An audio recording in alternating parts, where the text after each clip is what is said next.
characteristic features, it has a curved incisal edge and a distally tilt root. When you see it from the lingual aspect, it has a lingual fossa, cingulum, and a conical root which tapers distally. Some rare cases show palatoradicular groove. Occlusal surface is roughly circular with prominent cingulum and bulk on the middle third of the labial side. Mesial and distal aspects are similar to each other for its basic shape and anatomy, but the distinguishing feature lies in the crown. That is, mesial aspect shows more convexity of the labial line and a concavity of the lingual fossa, which is also seen on the distal aspect as well. But the CEJ, cemento-enamel junction, is flat on distal side and curved on mesial aspect. So let's begin with the carving, keeping in mind all the characteristic features. Here I have marked all the dimensions of the crown, basic outline of the tooth. So here we can proceed with the carving using the blunt surface of the carver. This is how you place the carver on wax surface to give it an enhanced look, tapering look and a trapezoidal shape. Removing the excess wax from the mesial and distal aspect both. This is the first step of the tooth carving.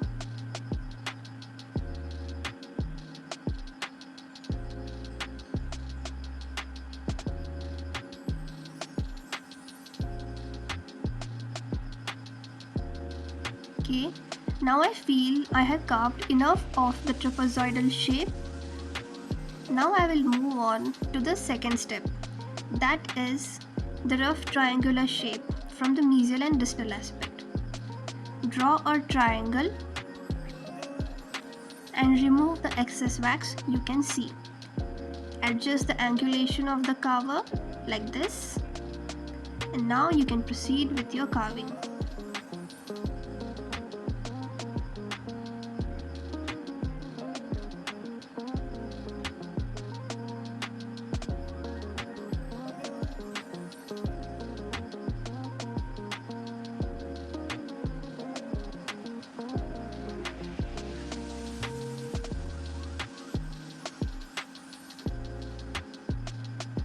Once you have removed the excess wax from the buccal aspect, you have to repeat the same step on the lingual aspect also.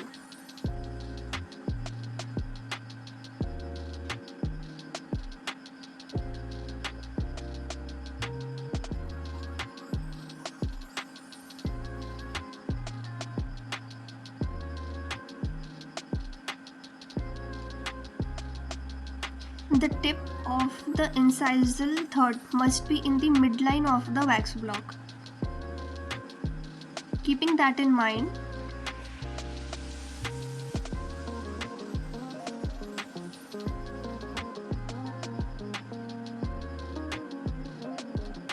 okay, this is the curved surface of the carver you use to make a lingual fossa.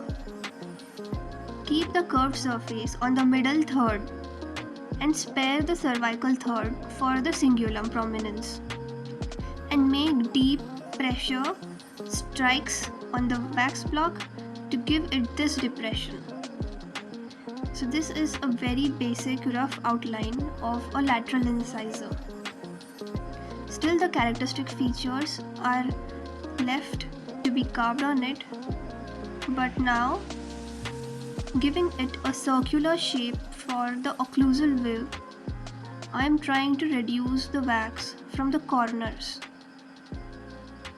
If you reduce the wax from the corners, it will give it a very rough, enhanced circular shape.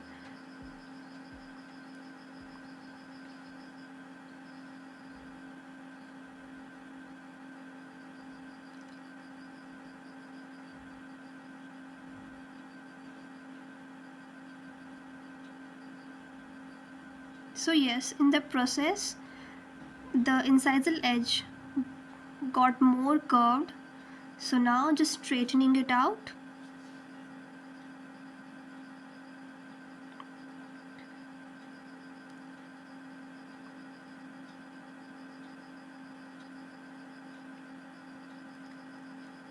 The labial aspect of the crown is not a flat triangle, it's a little convexity, so keep that in mind, and it's smooth. So adjust your speed and pressure according to it. And remember to keep repeating the steps I have instructed you to do until the desired dimension is achieved.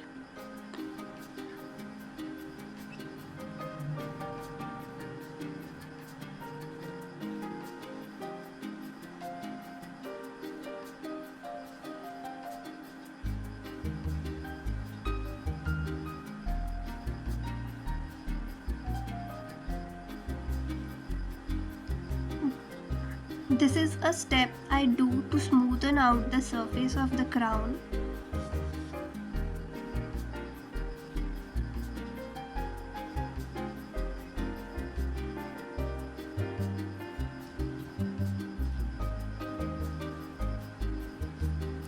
So this is a very basic crown of an incisor. I have done so much of the work on it. Now let's move on to the root carving. For that, I am marking the length up till the middle third because the apex has a tilt, so I will work later on it. So the excess wax must be cut out. So this technique I use if the wax is soft enough to cut it in chunks. But remember and always keep in mind not to injure yourself while doing this process. As the wax is bulky here, it takes some time to carve the root.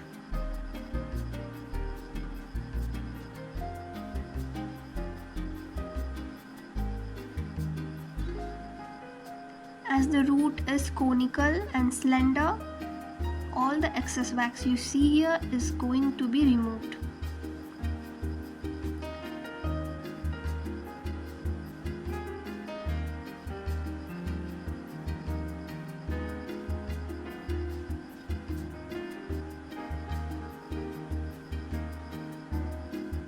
While doing this process, don't make deep depressions, just go on straight, as it must blend with the crown.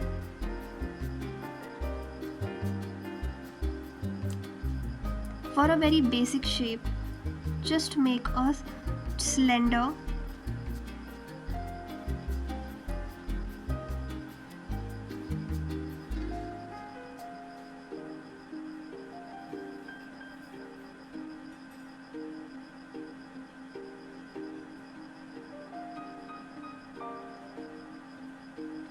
Still, so much of the work is left to be done. Be patient and keep on carving and repeating the steps from all the aspects. If you are a beginner, follow every step with caution to not break your teeth at this stage. So this is a very initial stage of the root carving, and here I am proceeding with making it more enhanced.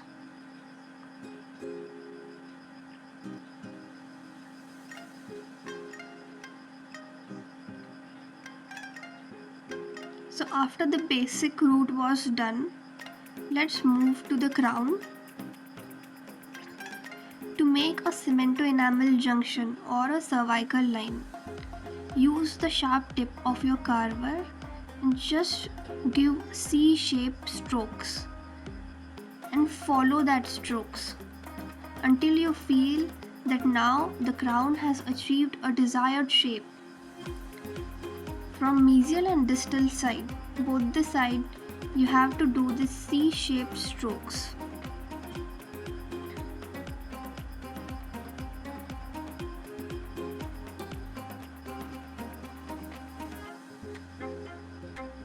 And continue the strokes on the mesial aspect, continuing it on the lingual aspect and then on the distal aspect. As per the guidelines, it is deeper on the mesial side and a bit quiet on the distal side.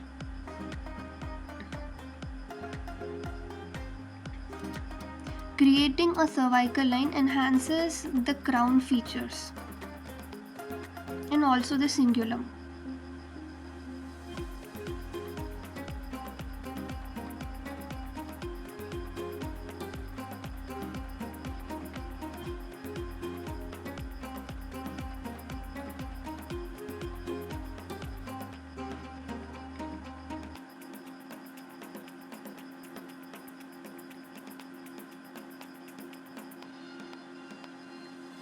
The enamel and cementum near the CEJ are thin, not bulky. So you must remember to remove the extra bulk of the wax here.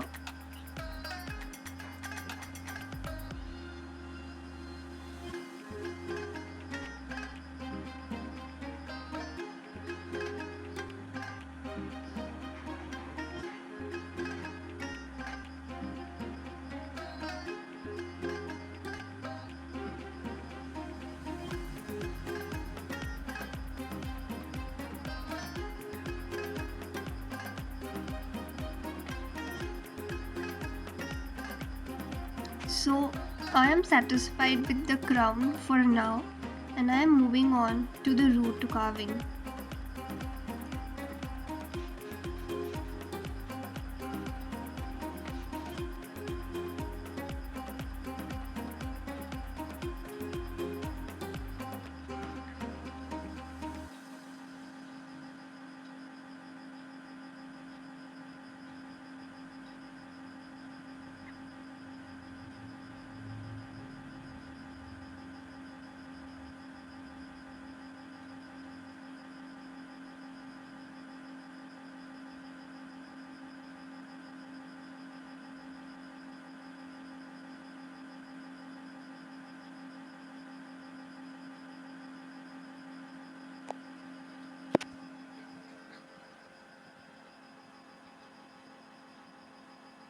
To thin out the cementum portion of the root, I am removing the excess wax near the CEJ from the root side, following the course of the CEJ.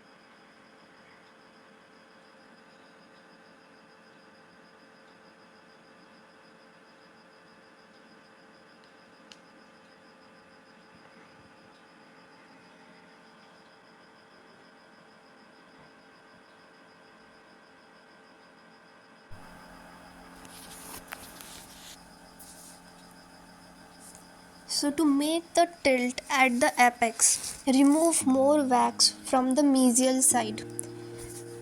Near the apical third, a distal tilt shows that you have to remove more wax from the mesial aspect.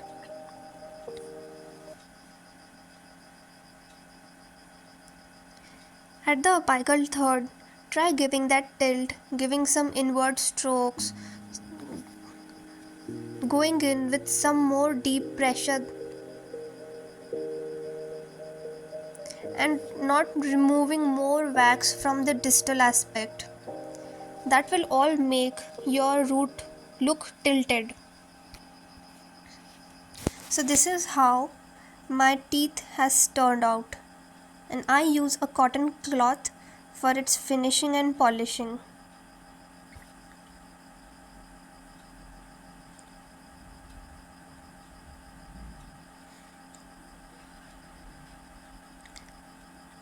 So making the apical portion more enhanced, working on the apical part.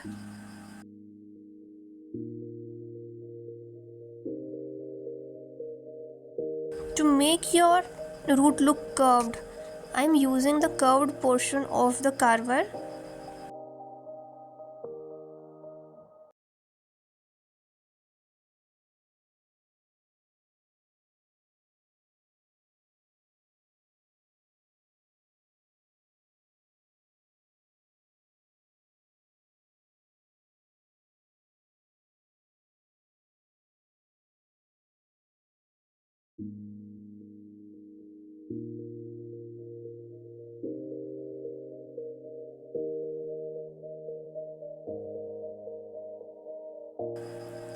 The crown looks a bit off, so I am trying to carve out the more wax from the coronal portion.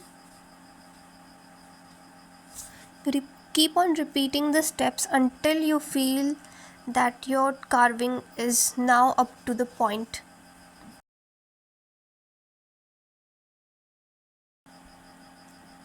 Patience and practice is the key to get good results in carving. So this is my carving, and if you want you can keep it on the wax block, and if you want you can just cut it out, detach it and work on it.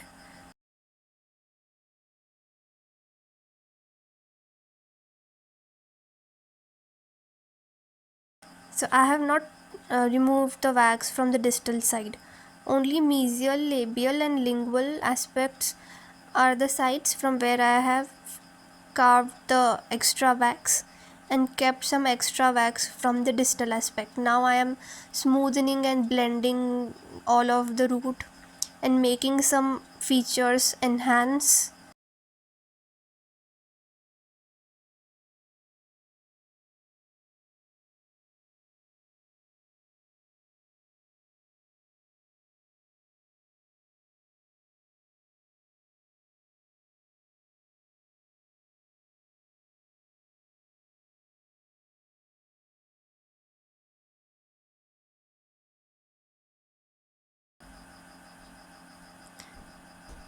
So yeah, after a good finishing and polishing, my teeth looks something like this, and it's stunning. It follows all the planning and the description we had a discussion on, and yes, it is up to the point for what I had planned, and this is what execution is, guys. And this is what I expect from my students, to be patient and do a lot of practice. And all the best, guys, for your dental anatomy.